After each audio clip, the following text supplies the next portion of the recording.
गोरा कौवा जंगल से घूमते घूमते अपने घर की ओर निकल पड़ता है। तभी रास्ते में एक बड़ा चट्टान आ जाता है और उस चट्टान में कौवा टकरा जाता है और नीचे की ओर गिरने पड़ता है। तभी चिल्लाने लगता है, बचाओ बचाओ, कोई है, मुझे बचाओ, प्लीज बचाओ।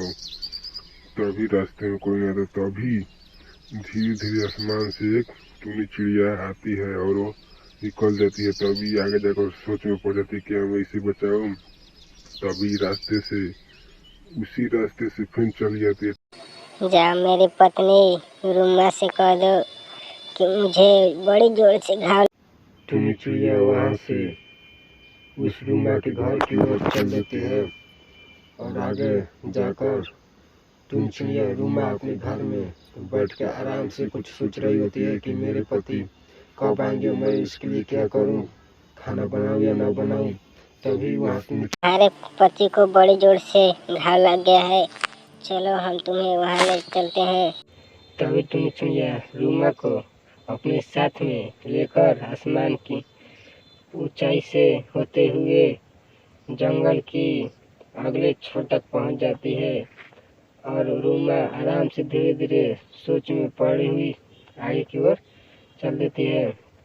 टूनी चिड़िया वहाँ पहुंचकर रुमा को पहुंचाती है और रुमा रोने लगती है। उनके पति की बड़ी जबरदस्त घाव लगी होती है और वह हम आपसे कहे थे ना कि आप उधर जिन जाइए, उधर बड़ी ही खतरा है। तभी आप भी नहीं मेरी बात को मानते हैं। मैं क्या करूं आपको? क्या करूंगा आपको?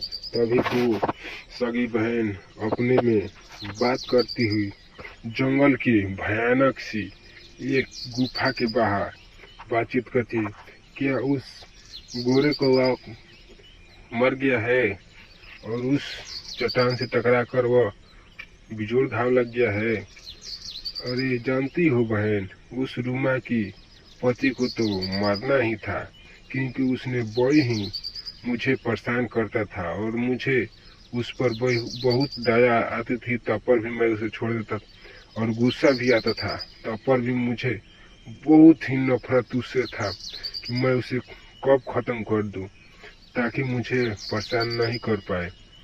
ना ही तो मैं उसे मार सकूं, ना कोई मुझे उसे मार देता है। तभी वो आसमान से टकरा कर अपने आप ही मर गया। रुमा ने अपने पति को चिता पर बोझकर उसे जलाने के लिए नदी के किनारे ले जाती है और वहाँ उस चिते पर अपने पति को बोझ देती है। तभी उसके पति की लाश जल जाती है और उसे अंतिम संस्कार करके वहाँ से कुछ देरी के बाद निकल पड़ती है और रुमा अपने घर आकर आराम से सोचने पड़ती कि मैं क्या करूँ, मैं तो अब सिर्फ अकेला। जो सभी बहन अपनी उस चुड़कई को बदला लेने के लिए उस चीता के पास आती है और बोलती है, तुम तो मुझे बहुत परेशान करते थे, अब तो मुझे परेशान नहीं करोगे।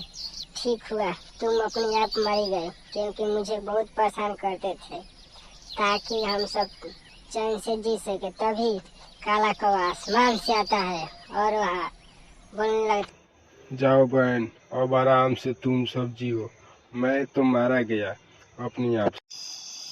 तोता अपनी पत्नी के साथ एक सुनहरे जंगल में आराम से नदी के किनारे बैठकर अपनी पत्नी को दिखाता है कि ये देखो कितना अच्छा वन है, हम तुम्हें यहीं पर लाएंगे और घुमाकर ले जाएंगे।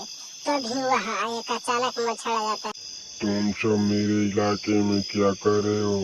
तुम सब यहाँ से जल्दी जाओ, नहीं तो हम तुम्हें मार देंगे। अगर वीडियो पसंद